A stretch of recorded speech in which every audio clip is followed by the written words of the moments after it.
Right, we'll have to record this one from Caroline Poynton again, because I said this before, that they're going to end up blaming the copper now for shooting the fucking person or something stupid. Watch.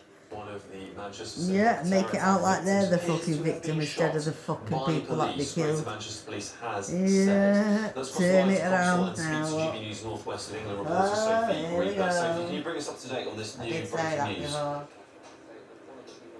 My other recording. I can indeed. We've just heard that in the last few minutes from Greater Manchester Police as they've issued that latest update that, as you rightly say there, they believe that one of the victims deceased yesterday was accidentally shot by a Greater Manchester Police armed officer as they tried to bring an end to that terrorist attack. And I've got a statement here from Chief Constable Stephen Watson, and he said, "The Home Office pathologist has advised that he is provisionally determined that one of the deceased victims would appear to have suffered a wound consistent with a gunshot injury. It is currently believed that the suspect, Jihad al-Shami, was not in possession of a firearm, and the only shots fired were from GMP's authorised firearm officers as they worked to prevent the offender from entering the synagogue and causing further harm to our Jewish community. It follows, therefore, that subject to further forensic examination, this injury may sadly have been sustained as a tragic and unforeseen consequence of the urgently required action taken by my officers to bring an end to bring this vicious attack to an end. We've also been advised by medical professionals that one of the 3 victims currently receiving treatment in hospital has also suffered a gunshot wound, which is mercifully not life-threatening. It's believed that both victims, so the victim still in hospital and the victim that has been deceased, were close together behind the synagogue doors as worshippers acted bravely to prevent the attacker from gaining entry. So that is the latest update from Greater Manchester Police, that one of the 2 men who sadly died in that attack yesterday was, we now believe, and we understand from Greater Manchester Police, what did receive a gunshot wound from a Greater Manchester Police firearm officer as they deployed their weapons in order to try and bring an end to that attack. Of course, we know security and worshippers behind the doors of Eaton Park Synagogue were bravely barricading the doors in order to try and prevent that attacker from getting inside. Stephen Watson praising them yesterday for their bravery, which we now know could well have saved many more lives. But unfortunately, of course, and tragically, one of those men behind the door received a gunshot wound as Greater Manchester Police tried to end that attack that unfortunately ended his life. Sophie Reaper, thank you for bringing us up to date on that. And we have on the line now the journalist Angela Epstein. Angela, thank you so much for joining us this morning. Some breaking news in the last few minutes that some of the victims may have actually died from the police firearms officer not having been stabbed by the attacker as previously thought. A terrible time for the Jewish community in the UK. It's absolutely horrifying. Even though we've talked of nothing else since the news broke yesterday morning, it's still very hard to process. Just to give you some context, this is the synagogue of my childhood. It was my family's synagogue, so I spent many times there, sitting in services or scampering around outside. And I also got married there. It's in the heart of the Manchester Jewish community, so it's not far from where I live. And I was awoken yesterday morning by the sound of helicopters circling overhead, very low, above us in the sky. And as I walked sort of through the street down the road to see what was going on, the place was thronged with police and security people, and it was just complete anathema to the kind of day that we'd all been expecting. It was Yom Kippur, as many people know now, the Day of Atonement, and the most solemn and holiest day of the Jewish calendar. So now to hear that, well, we heard fairly early on that people had been killed, and that now we sort of, it was killed in the whole chaos of it all, is just so impossibly difficult to process. Angela, I was deeply disturbed by many images I saw last night of protesters, so-called protesters, out on the streets in major cities across the United Kingdom. The Prime Minister pledged to protect Jewish people. He said he would do everything he could, yet in London there were 40 people arrested for participating in a pro-Gaza march last night. Do you think the Prime Minister is holding up his end of the deal here to protect Jewish people? Nope. I think the Prime Minister's a joke. This is a man who campaigned twice for Jeremy Corbyn to become leader of this country.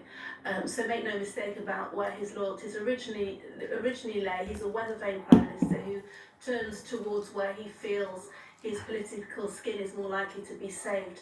The moment that he recognised the Palestinian state without it being contingent upon the release of the hostages or the disarming of Hamas was a terrible day for the Jewish community, because it was seen as a reward for terrorism, as witnessed by Hamas releasing a statement saying the recognition of that state was the fruit of October the 7th. For him now to come down the road from me and pay due respect to what has gone on here is so utterly disgusting. Because it means nothing. The fact that hate marches are filling our streets week after week, even in the light of an atrocity that took place which has no political meaning. I can't begin to emphasise enough to you, it's such a sombre and serene day, Yom Kippur. These were worshippers on their way to the synagogue for a day of reflection and prayer. It's not a political thing. Judaism is 5,000 years old or more. Yeah. So for them to be targeted in this way was just old-fashioned Jew hatred. And then the disgusting people who take to the street, conflating that with what's happening in Israel, you know, a country that didn't want this war anyway and was itself the victim of a genocidal atrocity, is so disgusting. And we have a Prime Minister who's simply not getting a handle on this. Yeah, and lots of commentators will say that it should be possible in our democracy to separate people's views and legitimate criticism about Israel and Israeli politics with an understanding that Jewish people should absolutely be respected, protected, that there is no excuse at all for any sorts of violence or discrimination against Jewish people. But do you think that that distinction is just too esoteric, it just gets lost in our politics and particularly on social media, that it's frankly an impossible distinction? It's an impossible distinction. First of all, if you look at some of the polling, and I'm involved in a lot of Jewish groups, I read a lot of sort of community places on social media where people exchange views. Although some people may have legitimate criticism of the Israeli government, which I completely understand, the large part of the Jewish population in this country are fundamentally Zionist in the sense that they recognize the right of the Jewish people to self-determination and to their ancient homeland, hopefully living side by side in peace with a secure Palestinian state as well. And so the idea that this extremist came out yesterday morning, driven by what? Was he either driven by pure hatred? We know the Hamas the Hamas agenda is to wipe all Jews off the map, not just those in Israel. Or is it that anti-Semitism is a light sleeper and the events of October 7th have given all those who hate the state of Israel and hate Jews some kind of legitimate way of fielding their argument? The fact that it's so utterly disrespectful to take to the streets the day after this happened. But if you cast your minds back, there were protests and marches the day after October 7th happened in London. Our streets have become in areas Jew-free zones. But I just want to say one other thing though. I'm deeply patriotic. I believe in this country and I believe in the deep crown of King Charles now. Upstanding, fine people who make up the large part of this country, as witnessed by the volume of messages that have come in from non-Jewish friends, colleagues, people I haven't heard from in years, who just want to live peaceably and don't see a place for this kind of heinous extremism in our country. Now, Angela, that has been the case in Britain for many years, but not so much anymore, unfortunately. No. Thank you so much for joining us, Angela Epstein, a journalist. Not anymore. Bad, innit?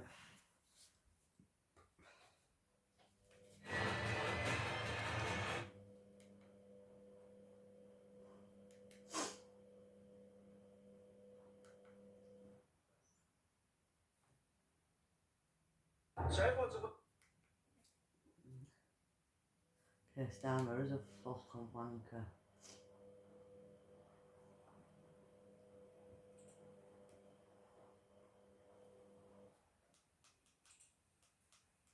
No, Richard.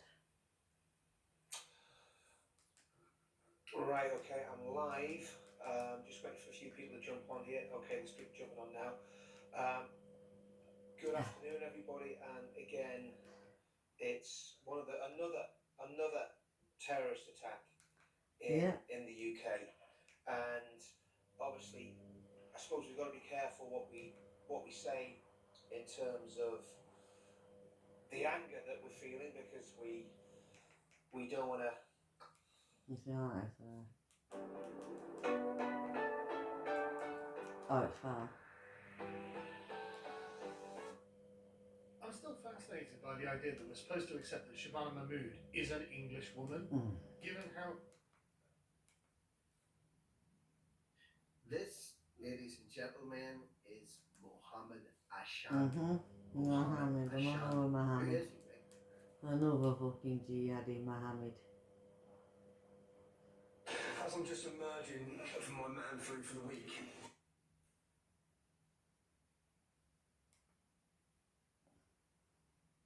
Hello there.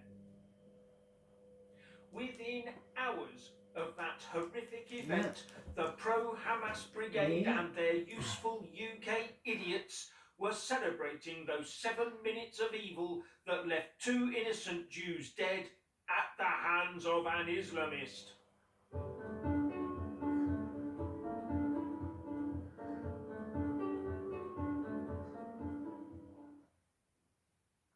There is no respect, just the relentless Hamas drive for cleansing from the river to the sea. They celebrated and revelled in the obscene horrors of October the 7th, 2023, and now, after less than 2 years, they replicate that joy in the death of the innocent on the 2nd of October 2025. Foul, disgusting people that they are. While our mainstream political class shed crocodile tears as they pretend to mourn the dead.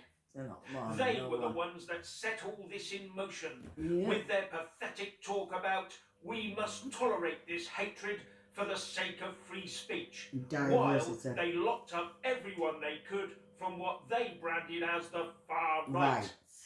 They all repulse me. Their obsequious vote grubbing at the feet of a certain demographic has become sickening in the extreme. And even now they will not crack down on the pro-Hamas marches this Saturday. All they are prepared to do is ask nicely for these people to put away their placards for the weekend out of respect for the dead. But the protesters are refusing to do so.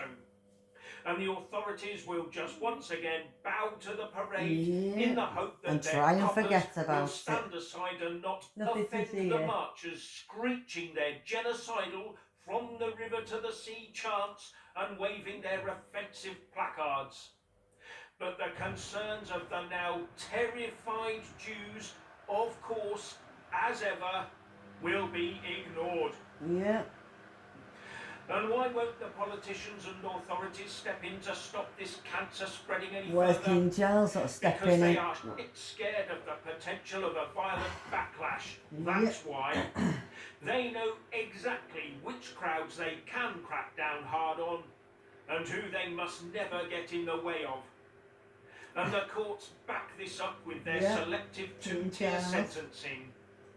Yes, I know there were 40 arrests of pro-Pally types in London yesterday. 6 for assaulting police officers. But will they be remanded until trial and then locked up?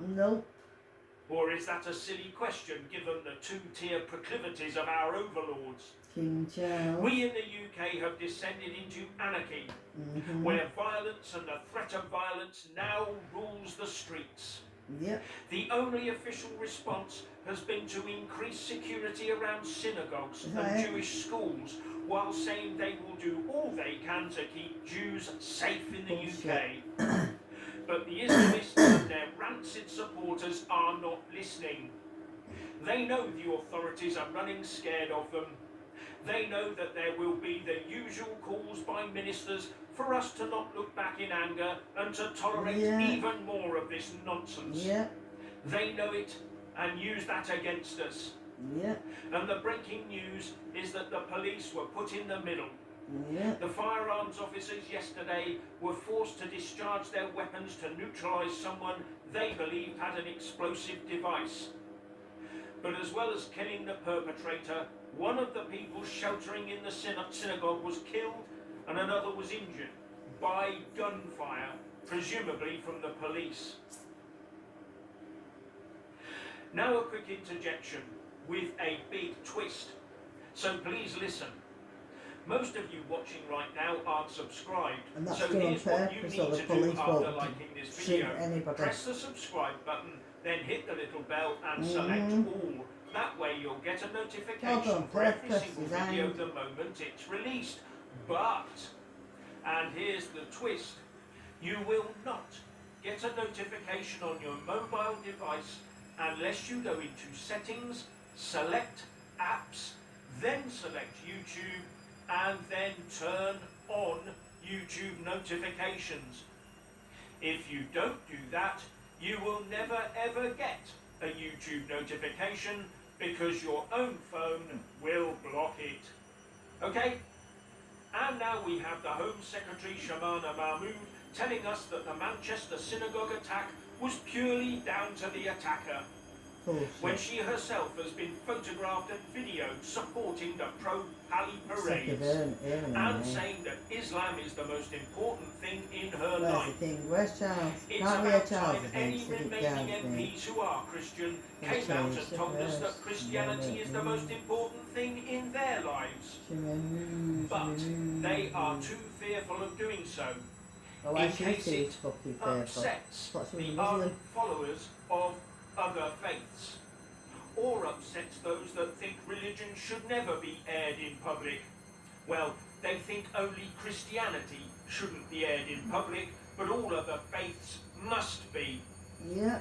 The supine stupidity of our political leaders knows no bounds. To the King James. Even the Church of England bishops in the House of Lords bow down to all other religions in preference to the one they call their own. Yeah. And I doubt that the first ever female Archbishop of Canterbury, Dame Sarah Mullally, will be any different. No. We'll have to wait and see on that, but I won't be holding my breath in the interim. While the Home Secretary told GB News that the pro-Palestine protesters who claimed they don't support the Jews were being un-British and utterly disgraceful. Vile and evil is what I call it. And she also said that she didn't want to see Jews in the UK living a smaller Jewish life because of the fear of anti-Semitism. It's a bit late for that type of talk, Home Secretary. I think you'll find they've been hiding their Jewishness more and more as the months wore on after October the 7th, 2023.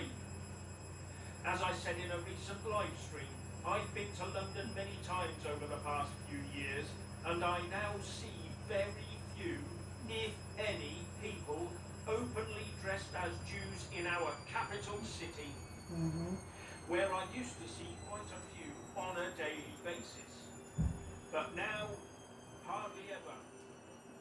Now that is living a smaller Jewish life, and it's already happening. Much to the pleasure of those vile pro-Hamas supporters, and I suspect much to the pleasure of quite a few members of the House of Commons and the House of Lords.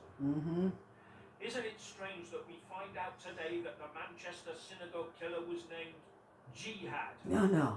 Presumably an acceptable name, as he was, I believe, born in Syria before coming to the country and getting a Brit passport when he was 16 back in 2006. But could you imagine the raised eyebrows were a UK family to choose to christen their offspring Crusader or something similar? Crusader. In today's UK, a child called Jihad will always get a school place. Yeah. But I do wonder about a child called Crusader. Would he get a school place? Those that openly use a large King blade, Charles. all caught on video to slash about at those who burn their Not home King Charles, is he do anymore? not He's end Hitler. up in prison. We're going to change King Charles's name. He's changed his name to Hitler. Jihad. King Charles has changed it to Jihad. Political leaning towards patriotism. Yeah. And clueless Keir Starmer, together with his clumsy cabinet, are just making it all worse. Don't they realise that the UK public has had enough of all this nonsense? Finally, please like, subscribe and comment below, and a big shout out to our channel membership and Patreon supporters, and thank you for watching.